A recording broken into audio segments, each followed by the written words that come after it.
नमस्कार, स्वागत है आपका। आप देख रहे हैं सुपरफास्ट बिहार झारखंड। मैं हूं आपके साथ सुमित झा। शुरू करते हैं खबरों का सिलसिला। सीतामढ़ी संसदीय सीट से सुनील कुमार पिंटू अब एनडीए के उम्मीदवार हैं। सुनील कुमार पिंटू को आज बीजेपी से जेडीयू में शामिल कराया गया। पटना के जेडीयू ऑफिस में मंत्री ललन सिंह ने सुनील कुमार को पार्टी की सदस्यता दिलाई और सीतामढ़ी लोकसभा सीट से प्रत्याशी बनाए जाने की घोषणा की। सुनील कुमार पिंटू ने जेडीयू नेताओं का आभार जताया। दरअसल नामांकन से पहले ही सीतामढ़ी से जेडीयू के उम्मीदवार डॉक्टर वरुण कुमार ने अपना टिकट लौटा दिया और चुनाव नहीं लड़ने का ऐलान किया। जेडीयू इकाई में वरुण कुमार को टिकट दिए जाने का विरोध हो रहा था, इसलिए वरुण ने अपना टिकट पार्टी को लौटा दिया। सुनील कुमार पिंटू के जेडीयू में शामिल होने पर बीजेपी का कहना है कि एनडीए एक परिवार की तरह है और कौन सदस्य किस पार्टी के सिंबल से चुनाव लड़ रहा है, यह मायने नहीं रखता। आरएलएसपी अध्यक्ष उपेंद्र कुशवाहा 2 जगहों से चुनाव लड़ेंगे। काराकाट में जेडीयू के महाबली सिंह और उजियारपुर में बीजेपी प्रदेश अध्यक्ष नित्यानंद राय को कुशवाहा टक्कर देंगे। दरभंगा में अली अशरफ फातमी की बैठक में आरजेडी का कोई बड़ा नेता शामिल नहीं हुआ। यहां तक कि मीटिंग में फातमी के बेटे आरजेडी विधायक फराज फातमी भी नहीं पहुंचे। बैठक में केवल स्थानीय आरजेडी कार्यकर्ता और पदाधिकारी शामिल हुए। वहीं फातमी ने दरभंगा से महागठबंधन के प्रत्याशी अब्दुल बारी सिद्दीकी पर टिकट कटवाने का आरोप लगाया है। वहीं मधुबनी सीट कटने के पीछे भी अपनों का हाथ बताया है। भागलपुर लोकसभा क्षेत्र के जेडीयू उम्मीदवार गिरधारी यादव के पक्ष में चुनावी सभा को संबोधित करने मुख्यमंत्री नीतीश कुमार पहुंचे। सुल्तानगंज के उधीडी में आयोजित एनडीए की चुनावी सभा में मुख्यमंत्री नीतीश कुमार ने विकास के नाम पर लोगों से वोट मांगे। उन्होंने कहा कि केंद्र और राज्य सरकार का एक ही लक्ष्य है, विकास, और उसके लिए डबल इंजन की सरकार लगातार मेहनत कर रही है। पूर्णिया के बनमनखी में एनडीए की चुनावी सभा को संबोधित करने पहुंचे मुख्यमंत्री नीतीश कुमार ने विपक्षियों पर जमकर हमला बोला। बनमनखी से जेडीयू उम्मीदवार संतोष कुशवाहा के पक्ष में चुनावी सभा को संबोधित किया। सीएम नीतीश कुमार ने कहा कि बिहार में चारों तरफ अब पानी और बिजली की व्यवस्था है और लोगों को अब लालटेन की जरूरत नहीं है। मुख्यमंत्री ने विकास के नाम पर संतोष कुशवाहा को वोट देने की अपील की। डिप्टी सीएम सुशील कुमार मोदी आज औरंगाबाद में एनडीए प्रत्याशी सुशील कुमार सिंह के समर्थन में रोड शो किया। सुशील मोदी ने एनडीए के काम के आधार पर लोगों से जिताने की अपील की। डिप्टी सीएम सुशील मोदी ने तेज प्रताप के बहाने लालू परिवार पर हमला बोला है। उन्होंने कहा कि तेज प्रताप को नीचा दिखाने के लिए उनके ससुर को टिकट दिया गया।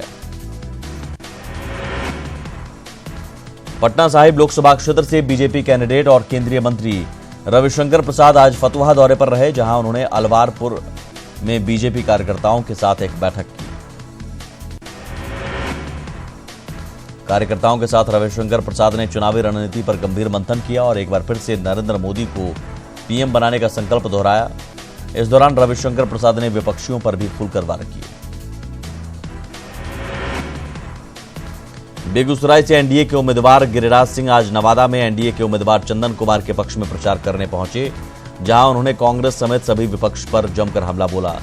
इस दौरान गिरिराज सिंह ने कन्हैया कुमार का नाम लिए बगैर जमकर हमला किया। उन्होंने कहा कि बेगूसराय में उनकी लड़ाई विकृत मानसिकता, देश को तोड़ने वालों से, आतंकवाद को गले लगाने वालों, एयर स्ट्राइक पर सवाल उठाने वालों से है। बेगूसराय में सीपीआई के उम्मीदवार कन्हैया कुमार को काला झंडा दिखाया गया है। कन्हैया रोड शो कर रहे थे, तभी स्थानीय लोगों ने कन्हैया गो बैक के नारे लगाए और कन्हैया के काफिले को रोका।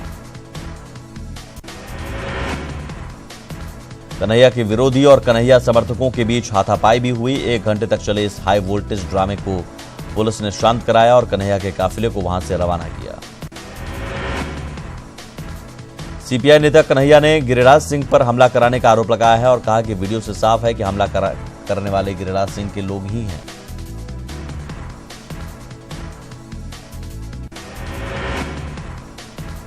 मोतिहारी पहुंचे आरएलएसपी अध्यक्ष को स्थानीय लोगों के विरोध का सामना करना पड़ा। स्थानीय लोगों ने उपेंद्र कुशवाहा के सामने नारेबाजी की और बाहरी भगाओ, चंपारण बचाओ के नारे लगाए। खगड़िया लोकसभा सीट से एनडीए के एलजेपी उम्मीदवार चौधरी महबूब अली कैसर ने आज अपना नामांकन पर्चा भरा। इस दौरान उनके साथ एलजेपी के प्रदेश अध्यक्ष पशुपति कुमार पारस और स्थानीय विधायक भी मौजूद रहे।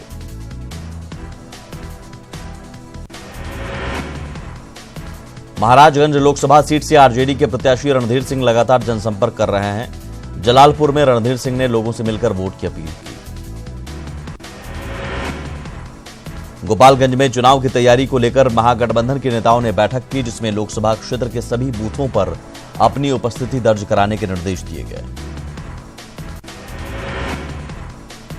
कटिहार के फलका प्रखंड में विधान पार्षद अशोक अग्रवाल ने एनडीए को भारी बहुमत से विजय बनाने को लेकर जनसंपर्क अभियान चलाया और लोगों से अपील की कि एक बार फिर से मोदी सरकार को सत्ता में लाएं।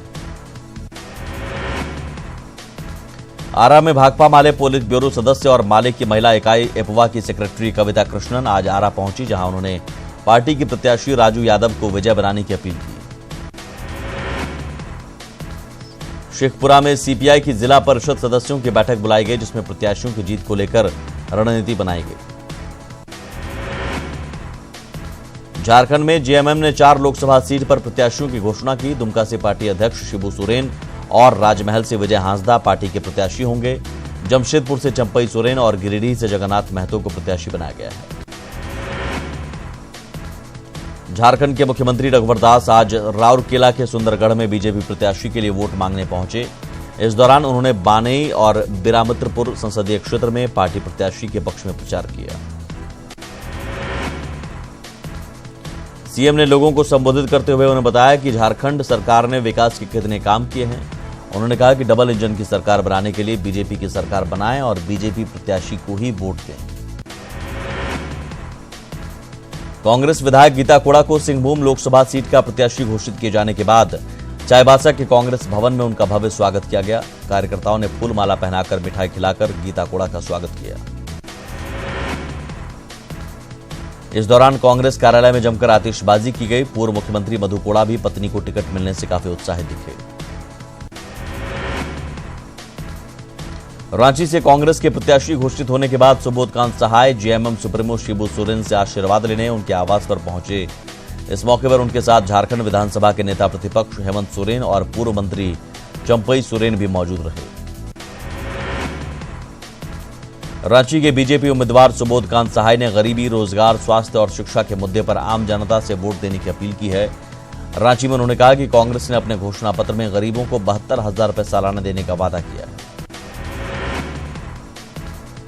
रांची संसदीय सीट पर कांग्रेस ने अपने दिग्गज सुबोधकांत सहाय को मैदान में उतारा है। वहीं बीजेपी अपने प्रत्याशी की घोषणा को लेकर असमंजस में है। बीजेपी में 2-3 नामों पर चर्चा चल रही है। चतरा संसदीय सीट में अब तक प्रत्याशी के नामों का ऐलान नहीं होने से कार्यकर्ताओं में निराशा देखी जा रही है। आरजेडी ने सुभाष यादव को मैदान में उतार दिया है। हालांकि सीट शेयरिंग के तहत ये सीट कांग्रेस के खाते में गई थी। धनबाद से बीजेपी के सांसद और लोकसभा चुनाव के प्रत्याशी पीएन सिंह ने महागठबंधन और कांग्रेस पर जमकर निशाना साधा है। उन्होंने कांग्रेस पर सीधा आरोप लगाया कि कांग्रेस को एक भी योग्य उम्मीदवार नहीं मिल रहा है जो पीएन सिंह के सामने टिक सके। गिरिडीह में भाकपा माले का घोषणा पत्र जारी किया गया। इस दौरान महासचिव दीपांकर भट्टाचार्य ने ईवीएम से चुनाव पर सवाल उठाए और कहा कि चुनाव आयोग को बैलेट पेपर की ओर लौटना चाहिए। जेवीएम सुप्रीमो बाबूलाल मरांडी ने कहा है कि महागठबंधन में किसी तरह की कोई टूट नहीं है। झारखंड में महागठबंधन पूरी तरह से एक है। बीजेपी से नाराज कुर्मी विकास मोर्चा ने रांची समेत 3 जगहों से प्रत्याशी उतारने का ऐलान किया है। कुर्मी विकास मोर्चा ने कहा कि समाज अपनी लड़ाई संसद में लड़ेगा। किशनगंज के छोटे लाल महतो उर्फ चोटी रिक्शावाला हर बार की तरह इस बार भी चुनाव में अपनी किस्मत आजमा रहे हैं। साल 2000 से ही छोटे लाल हर चुनाव में नॉमिनेशन करते हैं और जनता से वोट मांगते हैं। इस बार भी छोटे लाल ने लोकसभा चुनाव में नामांकन दाखिल कर दिया है और अपने अंदाज से प्रचार प्रसार में जुटे हैं। छोटे लाल को गैस सिलेंडर का चुनाव चिन्ह मिला है और वो गैस सिलेंडर से लदा ठेला चलाकर अपना प्रचार कर रहे हैं। आरजेडी नेता राजन तिवारी ने एक बार फिर उपेंद्र कुशवाहा पर आरोप लगाया है। साथ ही पश्चिमी चंपारण से बीएसपी से चुनाव लड़ने का ऐलान किया है। जमशेदपुर में जिला प्रशासन वोटरों को जागरूक करने के लिए 26 अप्रैल को विशाल मानव श्रृंखला का आयोजन करेगा। इस मानव श्रृंखला को लेकर एसडीओ ने सभी राजनीतिक पार्टियों के साथ एक बैठक की। चुनाव आयोग ने देश के करीब 2.25 करोड़ दिव्यांगों को सम्मानित करने और उनके अधिकार से उन्हें अवगत कराने का एजेंडा बनाया है। आयोग ने राज्यों को दिव्यांग वोटरों को घर से बूथ तक और मतदान के बाद बूथ से घर तक पहुंचाने के लिए सरकारी इंतजाम कराने का निर्देश दिया है। रांची में मतदाता जागरूकता अभियान तेज हो गया है। रांची से खुलने वाली ट्रेन के टिकटों पर मतदान करने की अपील से जुड़े स्लोगन छपवाए गए हैं। कार्तिक उरांव महाविद्यालय के अनुबंध शिक्षकों ने खुद को चुनाव ड्यूटी से अलग करने की अपील की। उन्होंने अपने साथ भेदभाव का आरोप लगाया। हजारीबाग में आदर्श आचार संहिता उल्लंघन के 7 मामलों में प्रशासन की ओर से एफआईआर दर्ज कराया गया है। इनमें से 6 शिकायतें सी विजिल ऐप के जरिए प्रशासन तक पहुंची। रामगढ़ की डीसी राजेश्वरी बी ने पतरातू में बने चुनावी क्लस्टर का जायजा लिया और अधिकारियों को कई दिशा निर्देश दिए। साथ ही पानी, बिजली और साफ सफाई कराने को भी कहा। लातेहार के व्यय प्रेक्षक खुंजुड़ केचरी ने डीसी राजीव कुमार से मुलाकात की। साथ ही उन्होंने लोकसभा चुनाव की तैयारियों और अन्य गतिविधियों का भी जायजा लिया। पूर्वी सिंहभूम के डीसी अमित कुमार और एसएसपी अनूप बिरथरे ने घाटशिला के क्लस्टर और मतदान केंद्रों पर बुनियादी सुविधाओं का जायजा लिया। साथ ही दिशा निर्देश भी दिए। भागलपुर डीआरडीए सभागार में मतदान कर्मियों को मतदान की प्रक्रिया के साथ ईवीएम और वीवीपैट की ट्रेनिंग दी गई। मुंगेर में भी मतदान पदाधिकारियों को ईवीएम वीवीपैट के संचालन का प्रशिक्षण दिया गया। संचालन मॉक पोल से लेकर मतदान की प्रक्रिया और ईवीएम को सील करने तक की जानकारी दी गई। भागलपुर में स्वीप कोषांग के निर्देश पर नेहरू युवा केंद्र की ओर से मतदाता जागरूकता रैली निकाली गई, जिसमें मतदान प्रतिशत को बढ़ाए जाने की अपील की गई। कटिहार के मनिहारी में चुनाव पर्यवेक्षक ने गंगा घाट और दूसरे क्षेत्रों का निरीक्षण किया। चुनाव को निष्पक्ष कराने का दावा किया गया।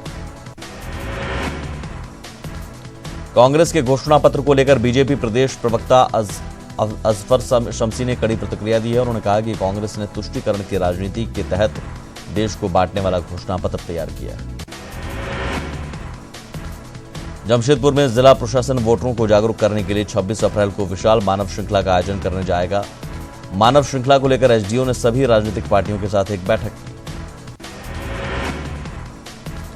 लोहरदगा में चुनाव में कार्तिक उरांव महाविद्यालय के अनुबंध पर काम करने वाले सहायक प्रोफेसरों को भी ड्यूटी पर लगाया गया है। प्रोफेसरों ने डीसी से मुलाकात कर चुनाव कार्य से अलग करने की अपील की है। 2014 चुनाव के दौरान आचार संहिता उल्लंघन के मामले में जेवीएम सुप्रीमो बाबूलाल मरांडी को कोर्ट से बड़ी राहत मिली है। तेनूघाट कोर्ट ने JVM supremo Babulal Marandi, JVM नेता डॉक्टर शबा अहमद और पार्टी के पूर्व जिला अध्यक्ष जयदेव राय को साक्ष्य के अभाव में बरी कर दिया। पटना से सटे नौबतपुर में एक शराबी पति ने पत्नी को कुल्हाड़ी से काटकर मौत के घाट उतार दिया। पत्नी की हत्या के बाद आरोपी गोरख मांझी फरार है। नालंदा के रसुलपुर गांव में कोशे जमादार का शव मिलने से सनसनी फैल गई। बताया जा रहा है कि जमादार की पीट कर हत्या कर दी गई। पटना के दीघा में अपराधियों ने आपसी विवाद में एक शख्स को पेट में गोली मार दी। युवक ने गोली मारने वाले अपराधियों की पहचान कर ली है।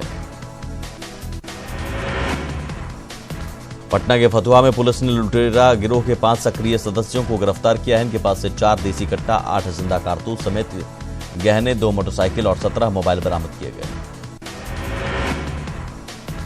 नालंदा के बेन थाना इलाके में एक दिव्यांग बच्ची से दुष्कर्म का मामला सामने आया है। पुलिस ने आरोपी को गिरफ्तार कर लिया है। कटिहार में एक महिला की सरेआम दबंगों ने पिटाई की है। मामला जमीन से जुड़ा है और इस मामले में पीड़ित पक्ष ने अंचलाधिकारी, कर्मचारी, वार्ड सदस्य के साथ ही कई दबंगों पर आरोप लगाया है। आरा में आज सीआरपीएफ जवानों ने एक युवक की पिटाई कर दी, जिसके बाद स्थानीय लोगों ने सड़क जाम कर भारी बवाल किया और आरोपी जवान के खिलाफ कार्रवाई की मांग की। कैमूर में एएनएम ट्रेनिंग स्कूल में छात्राओं ने खाने को लेकर जमकर हंगामा किया है। छात्राओं की शिकायत है कि यहां खाना खराब दिया जाता है। पटना एएनएमसीएच में कार्यरत 5 कामगारों को बिना किसी सूचना के अस्पताल से छुट्टी दिए जाने के विरोध में सफाई मजदूर यूनियन ने प्रदर्शन किया। बर्खास्त कर्मचारियों को फिर से नौकरी पर रखने की मांग की। शेखपुरा नगर परिषद के सफाई कर्मचारी हड़ताल पर चले गए हैं। कर्मचारी नियमित करने की मांग कर रहे हैं। बिना आधिकारिक सूचना के जमीन के मूल्यांकन फीस में 20% की वृद्धि से आक्रोशित कातिबों ने आरा निबंधन कार्यालय में जमकर हंगामा किया। 1 अप्रैल से जमीन के वैल्यूएशन में 20% की वृद्धि की गई है। सासाराम का सदर अस्पताल में दवाओं की भारी कमी है, इसकी वजह से मरीजों को भारी परेशानी का सामना करना पड़ रहा है। औरंगाबाद में कबाड़ गोदाम में लगी आग पर काबू पा लिया गया है। हालांकि आगजनी में 10 लाख के सामान के नुकसान की आशंका जताई जा रही है। गोदाम में हाई टेंशन तार की चिंगारी से आग लगी। वैशाली के महनार में शॉर्ट सर्किट से अचानक आग लग गई, जिसमें 11 घर जलकर राख हो गए। घटना के बाद लोगों ने सड़क को जाम कर दिया और जर्जर बिजली तार को बदलने की मांग की। गया में बड़ा हादसा टल गया। हालांकि जहां 2 स्कूटी धू कर पल भर में खाक हो गई। दरअसल कोतवाली के 6 लेन पुल के पास बिजली का तार अचानक सड़क पर गिर गया और सड़क किनारे खड़ी 2 स्कूटी इसकी चपेट में आ गई। गनीमत यह रही कि स्कूटी पर उस वक्त कोई सवार नहीं था। सीवान सदर अस्पताल से बच्चा चोरी हो गया। बताया जा रहा है कि नकाबपोश महिला बच्चे को लेकर फरार हो गई। बच्चा चोरी से नाराज परिजनों ने अस्पताल में जमकर हंगामा किया। परिजनों ने अस्पताल प्रशासन और महिला वार्ड के बाहर तैनात गार्ड पर लापरवाही का आरोप लगाया।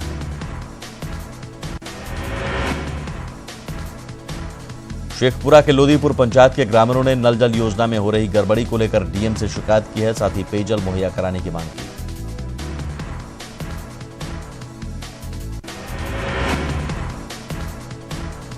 पुलिस ने वैशाली जिले के रुस्तमपुर थाना क्षेत्र के दियारा इलाके में छापेमारी कर दर्जनों अवैध शराब भट्टियों को ध्वस्त किया है।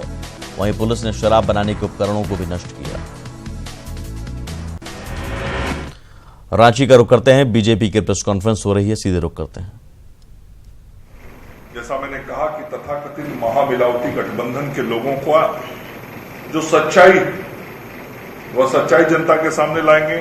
हम उसका पर्दाफाश करेंगे और सभी 14 लोकसभा सीटों पर एनडीए का उम्मीदवार चुनाव जीते। पिछली बार जो 2 सीटें छूट गई थी, राजमहल और दुमका की, वह सीट भी इस बार एनडीए जीते। और 23 मई को जब चुनाव का परिणाम आए तो सभी 14 के 14 लोकसभा सीटों से एनडीए का उम्मीदवार जीत के प्रधानमंत्री नरेंद्र मोदी जी के हाथ को मजबूत करने के लिए दिल्ली जाए, इसको हम सब लोग सुनिश्चित करेंगे। इसी के लिए आज भारतीय जनता पार्टी और जनता दल यूनाइटेड की संयुक्त बैठक हुई है और दोनों पार्टी के प्रदेश के अध्यक्ष उपस्थित हैं। मैं पहले आग्रह करूंगा लक्ष्मण गिलुआ जी से, वो आपको संबोधित करेंगे और फिर शैलेंद्र महतो जी आपको संबोधित करेंगे। लक्ष्मण जी।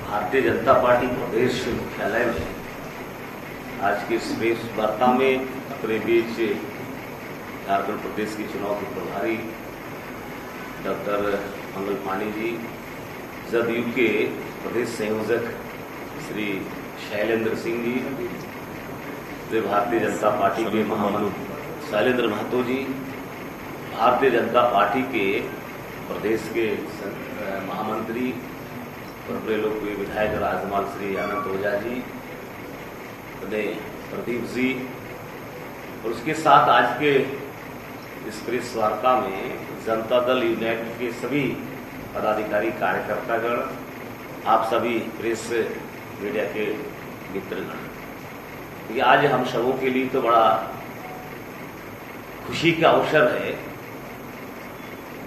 कि भारतीय जनता पार्टी, जदयू,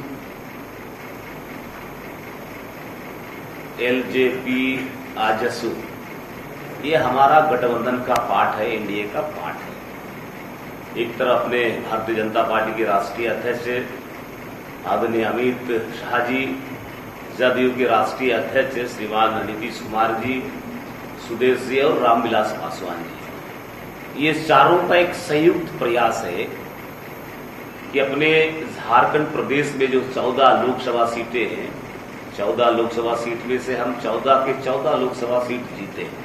जैसे अभी आदरणीय पांडे जी बता रहे थे कि भाई 2014 के लोकसभा चुनाव में किसी कारणवश हम लोग ने दो सीट पर हार गए, दुमका लोकसभा और दूसरा रायसमान।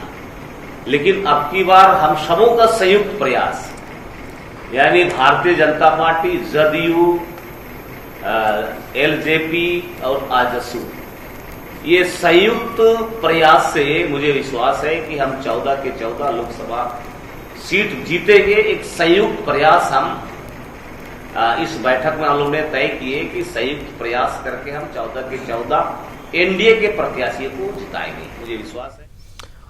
और इसी के साथ इस बुलेटिन में इतना ही। नमस्कार।